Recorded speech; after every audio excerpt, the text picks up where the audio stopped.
ఇద్దరు పోయినట్టు అయిపోయింది. ఇప్పుడు నువ్వు ఎంత కొన్నట్టు? అది 1,00,000 2 లక్షలు అన్నారు బిడ్డ.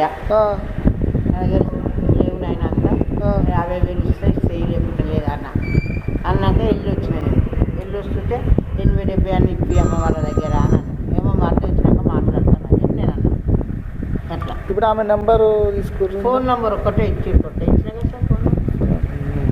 ఫోన్ చేస్తే నేను ఫోన్ మాట్లాడితే వాళ్ళు ఇస్తారు, మీరు మాట్లాడితే ఇస్తారు అనుకుంటా. మీరు వాళ్ళు వీళ్ళు అంటే ఇస్తారా సార్? ఇస్తారు కదా. డాక్టర్ తెలియకుండా మీరు బయటకు వచ్చినాక అమ్మిన వాళ్ళు. ఇప్పుడు నేను ఇంటున్నా, నువ్వు ఇంటున్నావు, మీరు డిశ్చార్జ్ అయిపోయి బయటకు ఇచ్చినావు. బయటకు పోయినాక వాళ్ళు ఏమైనా చేసుకున్నారు. ఎప్పుడు జరగలే అలా, ఎప్పుడు జరగలే. నాకు తెలియనే జరగాలనుకుంటా. నేను వేరే వాళ్ళు కూడా. బాబుని మీరు పెంచుకుందాం అనుకురా? మా వాళ్ళ చుట్టాలల్లా ఆయనకు పిల్లలు లేరు, ఆడపిల్లలు ఉన్నారు ఇద్దరు.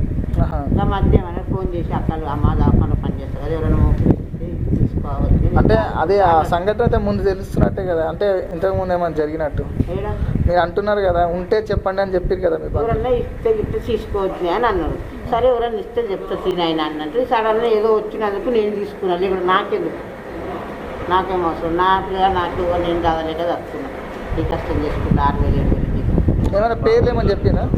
పేర్లు ఏమని చెప్పారా? పేరు చెప్పలేను ఆయన, నేను అదొక్కటి అడగలేదు. కానీ ఫోన్ నెంబర్ మీద రాసిండు, ఫోన్ నెంబర్ మీద రాసిండు. సరే విన్నా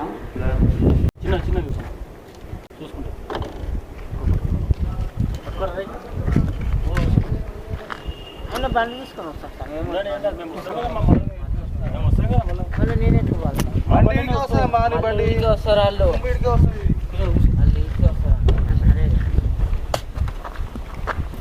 వాళ్ళు.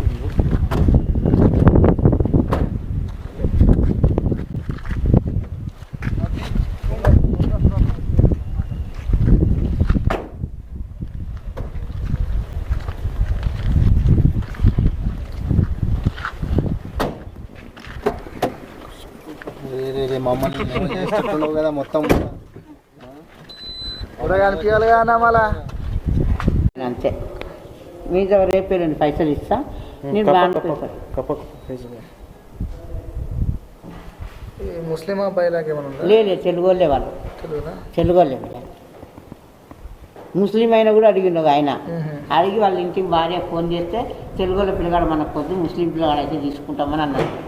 అది కూడా రూపులు ఇప్పిస్తాను నీకు, నేను నాకు అవసరం లేదు, నేను దొంగతనం చేసుకొచ్చుకొని తెచ్చుకోనికే.